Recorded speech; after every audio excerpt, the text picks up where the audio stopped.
அடுத்து நம்ம பார்க்க போற டாபிக் மறுபடியும் வாட்ஸ்அப் தான். வாட்ஸ்அப்ப வந்து மார்க்கெட்டிங்கா எப்படி யூஸ் பண்றது? நம்மட்ட வந்து ஒரு 10,000 டேட்டா இருக்கு. அதாவது டேட்டா மீன்ஸ் கான்டாக்ட் நம்பர் இருக்கு. அத எப்படி நம்ம வந்து வாட்ஸ்அப் மூலமா மக்களுக்கு வந்து நம்மளோட ப்ராடக்ட்டையோ, நம்மளோட சர்வீஸோ தெரியப்படுத்துறது. அந்த மாரி பார்க்கலாம். இந்த வாட்ஸ்அப்ல வந்து பார்த்தீங்கன்னா, 3 விதமான மார்க்கெட்டிங் இருக்கு. ஃபர்ஸ்ட் வந்து பார்த்தீங்கன்னா, பல்க் வாட்ஸ்அப். இப்போ ஒரு தேர்ட் பார்ட்டி ஆப் மூலமா வந்து நம்ம நம்பர வந்து லாகின் பண்ணி, நம்ம வந்து வாட்ஸ்அப் அனுப்ப முடியும்.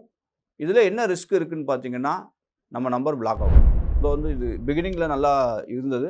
இப்போ காலம் மாற மாற மெட்டா வந்து அத அப்ரூவ் பண்றது கிடையாது. ஸோ மெட்டா மூலமா வந்து பண்றதுக்காக அவங்க என்ன பண்றாங்கன்னா, இந்த மாரி தேர்ட் பார்ட்டி மூலமா யூஸ் பண்ற அப்ளிகேஷன்ஸ வந்து அவங்க அவாய்ட் பண்றாங்க. ஸோ அதனால என்ன ஆகும் அப்படின்னு பார்த்தீங்கன்னா, நம்ம நம்பர் வந்து பிளாக் ஆகும். ஸோ 1 தடவ ஆகலாம், 2 தடவ ஆகலாம். 3 தடவைக்கு மேல ஆயிருச்சுன்னா, நம்ம அந்த நம்பர திருப்பி வாட்ஸ்அப்க்கு யூஸ் பண்ண முடியாத சூழ்நிலை ஆயிரும். அதனால இதுல ரிஸ்க் அதிகம். 2வது பார்த்தீங்கன்னா, வாட்ஸ்அப் ஏபிஐ சொல்லுவாங்க. Automated WhatsApp. இது வந்து என்னன்னு பார்த்தீங்கன்னா, கன்சர்ன் உங்களோட கம்பெனியோட நேம்க்கோ, உங்களோட கம்பெனியோட லோகோ இந்த பிராண்ட்ல வந்து பார்த்தீங்கன்னா, நீங்க இந்த வாட்ஸ்அப் நம்பர வாங்கிக்கலாம். உங்க நம்பர் அன்னோன்னா இருக்கும்போது என்ன ஆகும்னா, உங்களோட கம்பெனியும் உங்களோட லோகோவோட அவங்களுக்கு டிஸ்ப்ளே ஆகும்.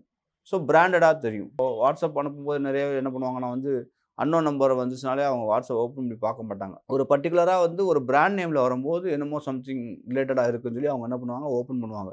ஸோ அப்போ வந்து நமக்கு ட்ரஸ்ட் பில்ட் ஆகும். 3வது வந்து பார்த்தீங்கன்னா, டேஷ்போர்டு. இது வந்து தேர்ட் பார்ட்டி தான். பட் இது என்ன பண்ணும் அப்படின்னம்னா, ஒவ்வொரு தடவையும் ஒவ்வொரு விதமான நம்பர்லேருந்து வாட்ஸ்அப் வந்து கஸ்டமருக்கு போகும்.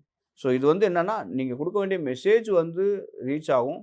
பட் ஆனா யாரு ரீச் பண்ணியிருக்காங்கிற விஷயத்த வந்து கொஞ்சம் 10%, 15% தான் ரீச் ஆகும். உங்க பிசினஸ் என்னன்னு சொல்லுங்க. உங்களுக்கு என்ன மாரி வாட்ஸ்அப் யூஸ் ஆகுங்கிறத நாங்க சொல்றோம்.